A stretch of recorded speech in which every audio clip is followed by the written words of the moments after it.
That's Nick. And that's Joseph. And today we're here to talk about The Lost City, the third film directed by Oren and Adam Nee, aka The Brothers Nee, which is opening March 25th, courtesy of Paramount. Premiered technically at the South by Southwest Film Festival. That makes me think of Ahed's Knee.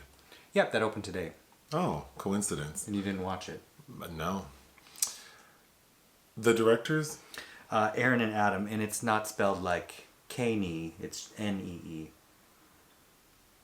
Almost like when you're talking about a woman's, mentioning a fancy way to mention their maiden name. Which is pronounced differently. Do I know these directors' other works? No, The Last Romantic in 2006 and Band of Robbers in 2015, which starred Kyle Gallner, but I haven't seen either of those.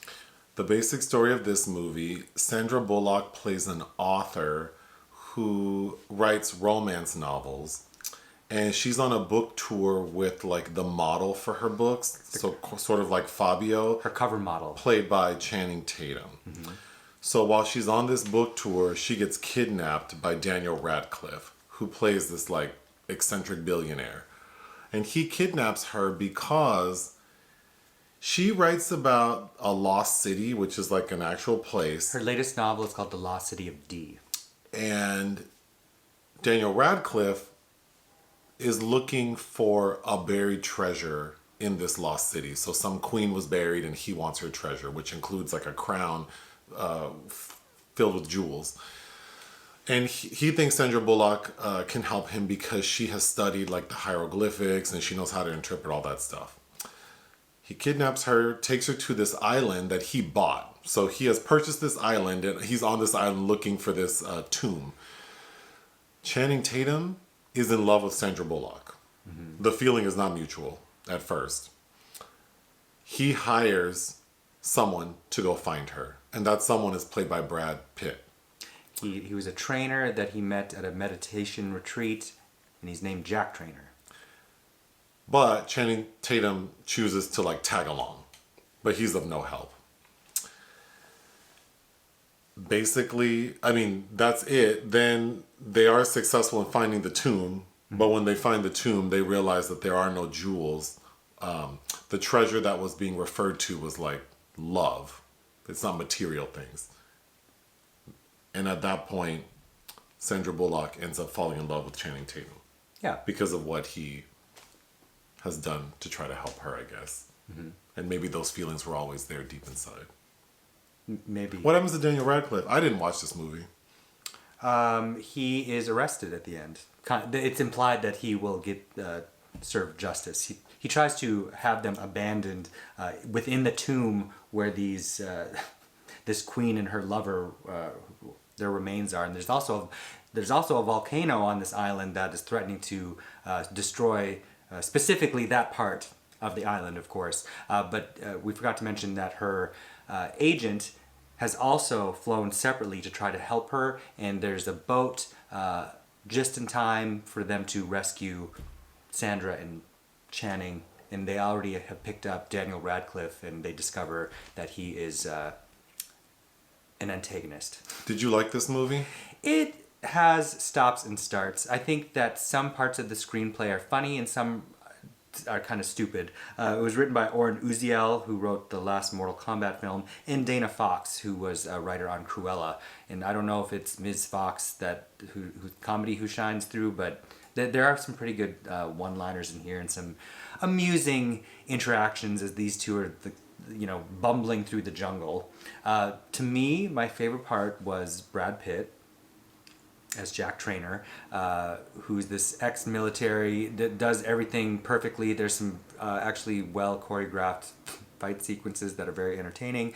And then they do him like Steven Seagal in Executive Decision, and he gets taken out right away. So that's probably a major spoiler. But while the three of them are on screen, I think that is when the film's running at its peak, at its highest energy. What else you got on that paper? Well, you of course did not see this film. Nope. I think that both Sandra Bullock and Channing Tatum, I wouldn't say that they have chemistry, but they're both doing that thing they do. They're kind of altered. They're on-screen alter ego. She's, very good at physical comedy. There's a lot of that built into this for her. It feels like a throwback to, remember those Michael Douglas, Kathleen Turner films, Romancing the Stone and Jewel of the Nile. Just those two movies? Well, which of course were kind of in correspondence with Spielberg's Indiana Jones series. It has that kind of feel to it. It's not at that level, but it's better than something like Snatched, which at least it's giving me what I felt like none of at any moment of Snatched gave me. Have I seen that? With Goldie Hawn and Amy Schumer. Oh yeah, yeah. Yeah. With the really questionable CGI. Yes. On Goldie Hawn's on face. Ms. Hawn, yes. I don't think Daniel Radcliffe's amusing enough, but all the other characters are very one note. I do like Beth, her agent, played by Divine Joy Randolph, who was excellent in Dolomite Is My Name. She's also in Empire. Patti Harrison is her new social media manager. I wish that they had allowed her to expand on that characterization a bit more. Oscar Nuñez shows up in the third act. From The Office? Yes, and who we saw in that cooking show. That LaToya Jackson one. LaToya Jackson. Wasn't Maria Bamford on it as well? Yes, Worst Celebrity Cook or something. That was good, And what's his name that you liked from, is it Melrose Place or Beverly Hills 90210? Grant Show? No. Ian Ziering? Ian Ziering's from Beverly Hills 90210. Anyway, I didn't watch Ian. How would you say his name? Judy Jody, whatever your name is. There are some funny moments. That's a Crooklyn reference. Yes. Oh, that's the best. That's out of all of Spike Lee's filmography, I think my favorite moment is that with Aunt Song in Crooklyn. Who plays Aunt Song? I forget her name. She's a character actor. She was also in Clockers for Spike Lee. But she was in something we just watched. She has that episode in Good Times where she's putting the dog food in the meatloaf. Because Bookman, the man who played Bookman, recently died. Yes. That's why we were talking about Yeah, she was a character actress in all kinds of things, but Spike kind of utilized her a bit at the end. Anyway, why are we talking about that? I find female erotic fiction writers and how they personify them in film interesting. I mean, a go-to is, of course, Meryl Streep in She-Devil. Or Melissa McCarthy in Nine Perfect Strangers. She's not quite... Like, this is... No. If you ever read... I would, as a child, read through Westerns and romantic fiction because they always had very descriptive sex sequences in them. You know what we need to watch? How Stella Got Her Groove Back? Yes, I've never seen that, actually, with Angela. Anyhow... I think there are some very good funny lines in this, but it never really coalesces. It's shot well enough. It was shot by Jonathan Sella, who did Deadpool 2 and John Wick, the first John Wick. A lot of it feels a little green screeny to me. As I mentioned, an entertaining scene is with they have to go into a river and Channing has leeches all over his body. He also has this that she has to pick off, which is kind of entertaining. He also... we see his butt. You do see his derriere. He also gets eczema automatically when he's submerged in water. I have eczema. Someone should pay me to be a spokesperson for eczema.